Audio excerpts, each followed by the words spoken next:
నమస్తే సార్. నేను ఒకటి విన్నానండి, మీరు కూడా దీనికి ఆన్సర్ చేయాలా. కొమరయ్య గారు ఇంతకుముందు గతంలో పెద్దగా డబ్బు ఖర్చు పెట్టారు, రూపాయి కూడా బయటికి తీసేవారు కాదు, చాలా సింపుల్గా ఉండేవారు. ఇప్పుడు ఎక్కువగా ఖర్చు పెట్టేస్తున్నారు అంటున్నారు. అంటే దీనికి కారణం రాజకీయాల్లోకి రావడం, ఎంపీగా పోటీ చేయాలనే ఆలోచనతోనే ఖర్చు పెడుతున్నారా? గతంలో రూపాయి కూడా తీయని కొమరయ్య గారు ఇప్పుడు ఎందుకు వేలకు వేలు బయటికి తీస్తున్నారంట? డాక్టర్ సచిన్ రాజ్ అత్యాధునిక వరల్డ్ క్లాస్ ఫిజియోథెరపీ ట్రీట్మెంట్ తో అన్ని రకాల నొప్పులకు శాశ్వత పరిష్కారం. రూపాయి నా పర్సనల్ కొరకు తీయలేదు, అంటే అవసరం మందము ఏదన్నా సింపుల్గా ఉంటాయి కాబట్టి నాకు అది ఇష్టం కాబట్టి అంతవరకు ఎంత అవసరం అంత తీసాము. బట్ ఎక్కడైతే మన ఎడ్యుకేషన్ ఇన్స్టిట్యూషన్స్ కానీ లేకుంటే ఇన్ఫ్రాస్ట్రక్చర్ డెవలప్మెంట్లు కానీ ఎక్కడ అవసరమో అక్కడ కంపల్సరీ పెట్టాము. ఇప్పుడు రాజకీయాలు మనకి ఎంత అవసరమో అంత పెడతాం, కానీ ఓన్లీ డబ్బులు పెట్టి ఖర్చు పెట్టి గెలవాలని ఏం లేదు. మీరేమంటారు? అసలు నాన్నగారు ఇంతకుముందు రూపాయి కూడా ఖర్చు పెట్టారు, చాలా సింపుల్ 5,000 ఖర్చు నాన్నకన్నారు కదా, ఇప్పుడు 5,000 రోజుకు 5,000 10,000 కూడా అయిపోతుందంట కదా, ఏంటి అసలుకి? అంటే వారు అన్నట్టు వారి లైఫ్ స్టైల్ చాలా సింపుల్ లైఫ్ స్టైల్ అండి. కానీ మేము ఏ బిజినెస్ చేసినా కూడా స్కూల్స్లో కానీ ఎక్కడ చేసినా దానికి రిక్వైర్మెంట్ని బట్టి పెట్టేవారు, అట్లా ఏం లేదు. అండ్ ఇప్పుడు మీరు అన్నట్టు ఇప్పుడు బాగా డబ్బులు ఖర్చు పెడుతున్నారంటే ఒకటే అండి, మేమందరము ఫాదర్ చెప్పింది ఒకటే, మొత్తం మన శాయశక్తుల కాషాయం అన్నది నిండిపోవాలి. మల్కాజ్గిరి పార్లమెంట్ మొత్తం కాషాయంతో నిండిపోవాలి. ఎలాగైతే భారతదేశం మొత్తం అందరు చేస్తున్నారో ఎవరి ఫోటో పెట్టకుండా, మేము పెట్టింది ఒకటే. ఫస్ట్లో అయితే మేము ఫోటో కూడా పెట్టలేదండి, ఓన్లీ మోదీ గారి ఫోటో, రాముడి ఫోటో అండ్ 500 సంవత్సరాల తర్వాత హిందువుల చిరకాల స్వప్నం అండి. అదంతా మాకు ఇట్లా నాకు గూస్ బంప్స్ వస్తున్నాయి ఇది మాట్లాడుతుంటే. మనందరికీ అది రావాలి. ఫ్లెక్సీలు ఎక్కువ వేసేసారు, మెహదీపట్నంలో ఫ్లెక్సీలు ఉన్నాయి, పివి నరసింహరావు ఫ్లైఓవర్లో ట్రావెల్ అవుతుంటే అక్కడ కూడా ఫ్లెక్సీలు, పెద్ద పెద్ద ఫ్లెక్సీలు కనిపిస్తున్నాయి. మల్కా కొమరయ్య గారు అనేసి ఫుల్గా జోష్ పెంచేశారు కదా. అంటే ఏది చేసినా ఒక ప్లాన్తో ఎగ్జిక్యూట్ చేయడమే ఇంపార్టెంట్, ఏది చేసినా కరెక్ట్ చేయాలని. ఓకే, మీరు చెప్పింది కరెక్టే ఉంది. ఇప్పుడు ఈ బీజేపీ వరకు వస్తాం మనము. ఈటల రాజేంద్ర గారు పార్టీలో ఉన్నారు, ఓడిపోయినారు, పార్టీలో కీలకంగా ఉన్నారు. మురళీధర్రావు గారు పార్టీలో కార్యక్రమంలో చురుగ్గా పాల్గొంటున్నారు. రామచంద్రరావు గారు అసలు బీజేపీ కోసం మీరు ఏం చేశారని బీజేపీ మీకు టికెట్ ఇవ్వాలి అంటే ఏమంటారు? డైరెక్ట్ పాలిటిక్స్లో మనం ఎంతవరకు పాల్గొనలేదు, బట్ బీజేపీ అసోసియేట్స్కు మనం రెగ్యులర్గా టచ్లో ఉన్నాము. వాళ్ళకు ఏ విధంగా ఎప్పుడు ఎట్లా కావాలంటే ఆ విధంగా మనం సాయం, కరెక్ట్, ఏ విధంగా కావాలన్నా డబ్బు ముందు సాయం చేస్తారు. బీజేపీ పార్టీ పరంగా మీ కుటుంబం ఎలాంటి సర్వీసెస్ చేసిందంటే ఏమంటారు పబ్లిక్? మా father in law his whole life is spent for RSS and BJP. మా తాతలు నేతలు తాగారు, మా మూతులు వాసన చూడండి అంటే సరిపోతుంది సార్. అంటే మీ మామగారు ఓకే బీజేపీ జనసంఘు బాగా సర్వీస్, అది ఓకే. మీరు మల్కా కుటుంబం ఏం చేసింది, మల్కా కుటుంబం ఏం సాక్రిఫైస్ చేసింది మల్కాజ్గిరి కోసము అంటే ఏం చెప్తారు? మల్కా ఫ్యామిలీ సర్వీస్ అంటే మనం డైరెక్ట్గా కొంతవరకు చేసాము, పార్టీ పరంగా ఏది వాళ్ళు అడిగితే అది ఇచ్చాము.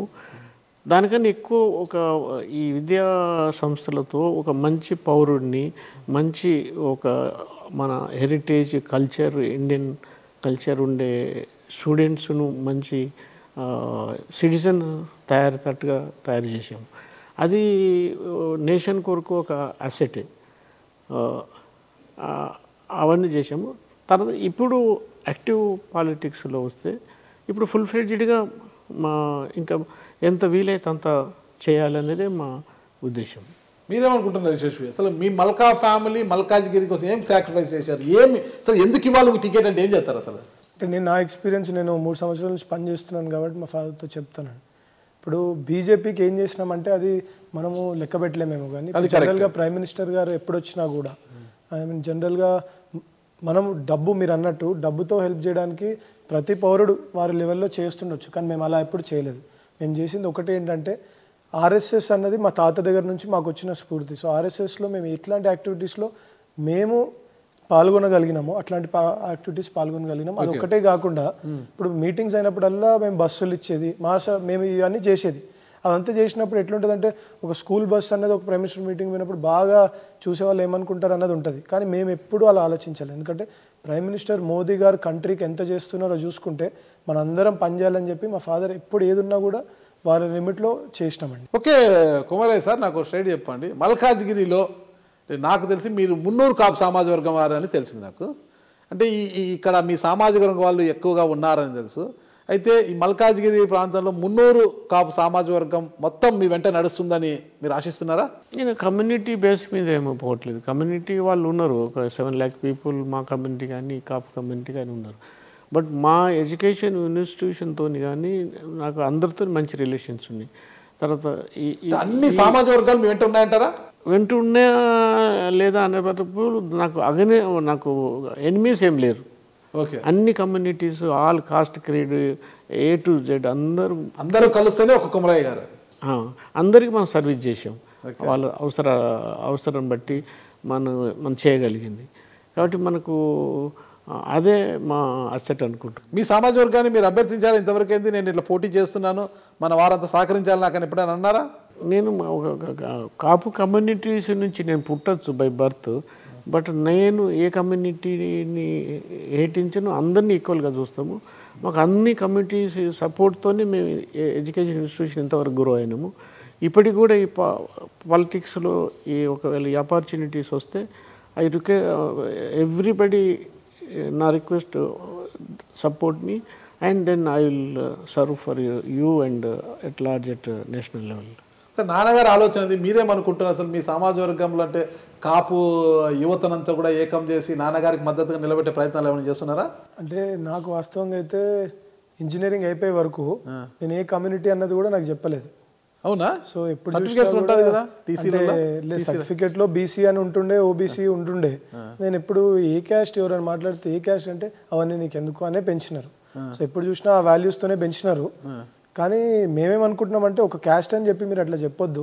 ఎందుకంటే మనము ఒక స్టూడెంట్ని ఎడ్యుకేట్ చేసినప్పుడన్నా, మన హాస్పిటల్లో సర్వీస్ చేసినప్పుడన్నా క్యాస్ట్ రిలీజన్ బట్టి చేయలేదు, అట్లా చేయలేదు. కాబట్టి అట్లా ఎప్పుడు చూడలేదు కూడా. కాబట్టి అందరు సపోర్ట్ చేస్తారు. అండ్ అందరితో పాటు ఒకటే మోదీ స్ఫూర్తి అండి. ఆ మోదీ స్ఫూర్తితో మేమందరం చాలా ఎక్సైటెడ్ ఉన్నాం. అండ్ ఈసారి ఎట్లన్నా 400 సీట్లు మోదీ గారికి వస్తాయి. దానిలో మాకు ఒకవేళ అవకాశం ఇస్తే ఎట్టి పరిస్థితి అందులో మీరు ఒకరు ఉంటారు ఉంటే అదొక అదృష్టం లాగా మేము అనుకుంటున్నాం. థ్యాంక్ యూ కొమరయ్య గారు. థ్యాంక్ యూ నాగరాజు గారు.